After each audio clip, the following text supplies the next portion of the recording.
Hello everyone and welcome to Whiskey Wednesday. This week we're chatting about the Ernest Shackleton blended malt.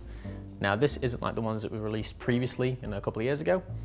They were modelled on the whiskey that was found in the Antarctic in his old shed, which contains some really old whiskey from things like heavily peated Dalmore and Glenmore, which is a closed distillery now. This is just an ode to the man himself, so exploration, adventure, doing different things, challenging yourself.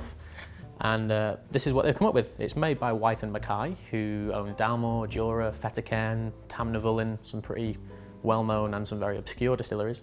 It is bottled at 40%. It's a blended malt whiskey. I think it's chill filtered, and I think it has some colouring in it, but there are issues that we can just kind of brush over a little bit. With it being a blended malt, and with it being owned by White and Mackay, you can assume it will probably contain those four whiskies: Dalmore, Jura, Tamnavulin, and a little bit of Fettercairn. But let's dive into it, let's see what's going on, and we'll examine everything as we go.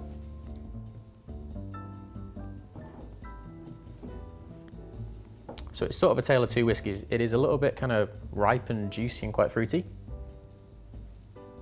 So I'm just kind of apple and strawberry. For all you Brits watching, it reminds me a little bit of Starburst. Remember Starburst and fruit pastels, all that kind of stuff. Summery, clean, very green, very vibrant. The other side to it is still quite spirity, which isn't something I normally have a problem with.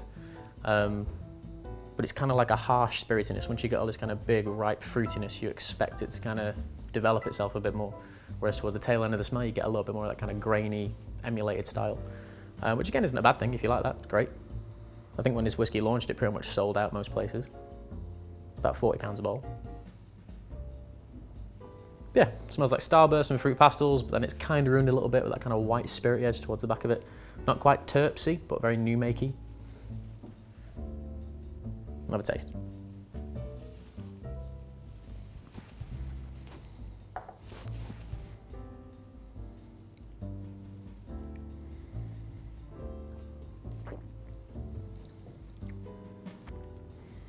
Similar thing to the nose.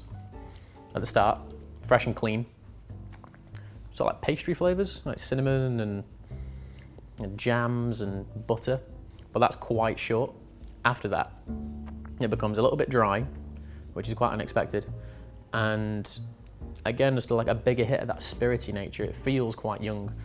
I don't have a problem with non-age stated whiskies. If they taste good, I'll drink them and I'll buy them. It's as simple as that.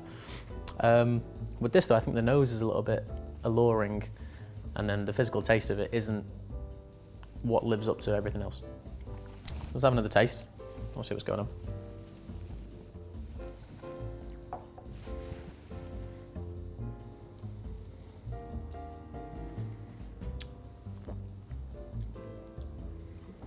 Maybe I'm being a bit too overly harsh on the thing.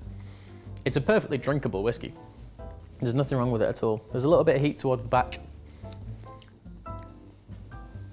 and that dryness just become a little bit more apparent. Some would argue that's complexity. I would argue that it's trying to hide some things under there that aren't what the nose would indicate they were. But yeah, to summarise, really big, rich, juicy nose, followed by a little bit of kind of white spirity nature. The taste is immediately very sweet. That dies off, you get a nice bit of spice, and then the end of it is like remarkably dry, almost like mineralic, it's quite chalky. A little bit unusual.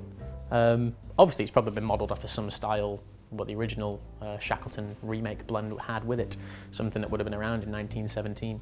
At £40 a bottle, and with everything it has, it's kind of got the White and Mackay stamp of approval. It's affordable, it's got colouring in it, it's chill filtered. Personally, I don't think I'd ever own it, which is quite a big indicator of what I think about it. So I think that just falls below par for me. Like an average for me is like a 7. This is gonna like a 6. Not the worst whiskey in the world, but not the greatest either. But yeah, there you go. Shackleton blended malt from White and Mackay. 6 out of 10. Thank you all for watching. I've been Phil. This is the Whiskey Jar, and we'll see you all next week. Cheers.